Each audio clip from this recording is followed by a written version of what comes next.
Alors, quel est le point commun entre une simple balle de baseball et la gigantesque planète Saturne? Eh bien, aussi surprenant que ça puisse paraître, elles obéissent exactement aux mêmes règles. Des règles universelles qui dictent le mouvement de tout ce qui nous entoure. Aujourd'hui, on va plonger dans ce qui est, en quelque sorte, le mode d'emploi de l'univers, les 3 lois fondamentales d'Isaac Newton. Voilà notre feuille de route. D'abord, on va se mettre d'accord sur le vocabulaire, le langage du mouvement. Ensuite, on décortiquera la fameuse loi de l'inertie. Après ça, on verra le trio inséparable, force, masse et accélération. Puis, le principe d'action et de réaction.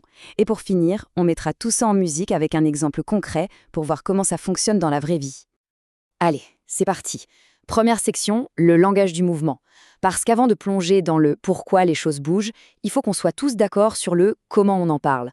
On va poser les bases avec 3 termes absolument clés. Bon, le point de départ de tout, littéralement, c'est la position. C'est simple, hein. Pour parler du mouvement de quelque chose, il faut bien savoir d'où ça part. C'est un peu comme un GPS. Si on ne lui dit pas où on est, il ne peut pas nous dire où aller. En physique, c'est exactement la même idée. La position, c'est la base de tout. Ensuite, on a la vélocité. Et là, attention, c'est un mot un peu plus précis que la simple vitesse.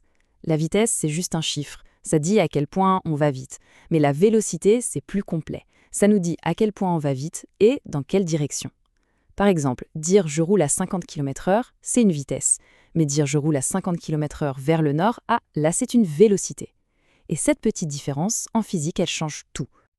Et on termine notre trio de base avec l'accélération. Alors là, il y a une idée reçue qu'il faut tout de suite corriger. On pense souvent que accélérer, c'est juste, aller plus vite. Mais en physique, c'est bien plus que ça. L'accélération, c'est n'importe quel changement de vélocité. Donc oui, accélérer, c'est aller plus vite, mais c'est aussi freiner, donc ralentir. Et c'est même tourner. Quand on prend un virage, même si le compteur de vitesse ne bouge pas, on est en train d'accélérer parce qu'on change de direction. C'est un point super important à retenir. Ok, maintenant qu'on a notre vocabulaire en place, on peut s'attaquer au gros du sujet, la première loi de Newton. En fait, elle répond à une question toute simple. Que se passe-t-il quand on laisse un objet tranquille? Quel est son comportement par défaut, en quelque sorte? C'est ce qu'on appelle la loi de l'inertie. Voilà le principe de l'inertie. J'aime bien l'appeler la loi de la flemme cosmique. En gros, les objets sont un peu paresseux. Ils continuent à faire ce qu'ils sont déjà en train de faire. Un objet au repos, il a envie de rester au repos. Un objet en mouvement, il veut continuer son mouvement, tout droit et à la même vitesse.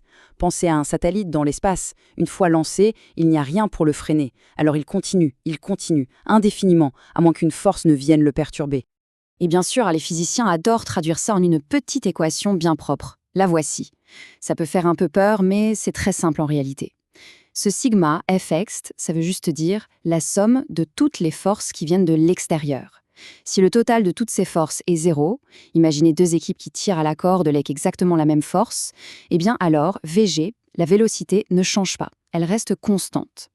0 force nette, 0 changement de mouvement. C'est tout. D'accord, donc la première loi, c'est pour les situations calmes, en équilibre. Mais la vraie vie, c'est rarement calme, non? Que se passe-t-il quand les forces ne s'annulent pas? Quand il y a un gagnant dans notre tir à la corde? C'est là que la deuxième loi de Newton entre en scène. C'est elle, la règle du changement. Et cette deuxième loi, elle se résume en une formule que tout le monde a déjà vue au moins une fois. F égale m fois a. Ou, pour être un peu plus précis, sigma Fx égale m fois ag. C'est peut-être l'équation la plus importante de toute la physique classique. C'est vraiment le cœur du réacteur, la recette qui lie 3 ingrédients fondamentaux, la force, la masse et l'accélération.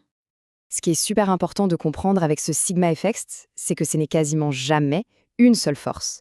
C'est la somme, le bilan de toutes les forces qui s'appliquent à l'objet. Il y a peut-être une force qui pousse par là, une autre qui tire par ici, le poids qui tire vers le bas. Et c'est la force nette, la force résultante de tout ce bazar, qui va dicter comment l'objet va accélérer. Alors, décomposons un peu cette formule. Le F externe, la force nette, c'est la cause. C'est ce qui met les choses en mouvement. Le M, la masse, c'est l'inertie de l'objet, sa difficulté à être bougé si on veut, c'est sa résistance au changement. Et le AG, l'accélération, eh bien c'est la conséquence, le résultat. L'exemple du caddie est parfait pour ça. Pousser un caddie vide, c'est facile, il accélère vite. Maintenant, remplissez-le à ras-bord. Avec la même poussée, il va accélérer beaucoup, beaucoup plus lentement. Pourquoi? Parce que sa masse est plus grande, donc il résiste plus au changement. On arrive à la 3e et dernière loi. Et celle-là, elle est presque poétique. Elle nous montre une symétrie fondamentale dans l'univers. Les forces ne sont jamais solitaires. Elles vont toujours par paires. C'est toujours une interaction, un dialogue, une sorte de danse à deux. Le principe est hyper connu. Pour toute action, il y a une réaction égale et opposée. C'est aussi simple que ça. Si on pousse sur un mur, le mur nous repousse avec exactement la même force, mais dans la direction opposée. Alors oui, le mur ne bouge pas, mais ça ne veut pas dire qu'il ne pousse pas en retour. La force est bien là. Ici, c'est la version visuelle. La force que l'objet A exerce sur l'objet B est toujours la jumelle parfaite, mais opposée, de la force que B exerce sur A. C'est ce principe qui fait voler les fusées, par exemple. La fusée ne pousse pas sur l'air, non, elle éjecte des gaz à très haute vitesse vers le bas, ça, c'est l'action, et en retour, ces gaz expulsés poussent la fusée vers le haut, ça, c'est la réaction. C'est un échange de force parfait. Bon, on a vu les 3 lois séparément. Maintenant, le plus intéressant, c'est de voir comment elles travaillent ensemble. On a toutes les pièces du puzzle, alors assemblons-les pour voir ce que ça donne dans un cas pratique. Alors, la question est la suivante. Imaginons un bloc posé sur une surface. On tire dessus. Comment est-ce qu'on peut calculer son accélération ? C'est le genre de problème qui peut sembler un peu scolaire, mais c'est là qu'on voit toute la puissance de ces lois. Elles transforment la théorie en un véritable outil de prédiction. La démarche est super méthodique, c'est presque une recette de cuisine. Étape 1, on fait le bilan de toutes les forces. Qu'est-ce qui agit sur notre bloc ? Il y a la force avec laquelle on tire, bien sûr, il y a son poids, qui le tire vers le bas, il y a la réaction du sol, qui l'empêche de tomber, et il y a le frottement qui s'oppose au mouvement. Étape 2, on sort notre outil magique, la deuxième loi, sigma F égale ma. Étape 3, on applique l'équation. On additionne les forces qui aident le mouvement, on soustrait celles qui freinent, et on isole l'accélération. Et voilà, on trouve notre résultat. On peut prédire exactement comment le bloc va bouger. C'est ça, la beauté de la chose. Ces 3 lois, elles sont incroyablement puissantes. Elles décrivent avec une précision folle le mouvement de presque tout ce qu'on peut voir, d'une simple balle de tennis jusqu'aux orbites des planètes. C'est le fondement de l'ingénierie, de l'astronomie, de notre monde moderne. Mais que se passe-t-il si on zoome à l'extrême, au niveau des atomes, ou si on s'intéresse à des objets qui filent à des vitesses proches de celles de la lumière ? Là, on atteint les limites du monde de Newton. Et c'est là que d'autres théories, comme la mécanique quantique ou la relativité d'Einstein, prennent le relais.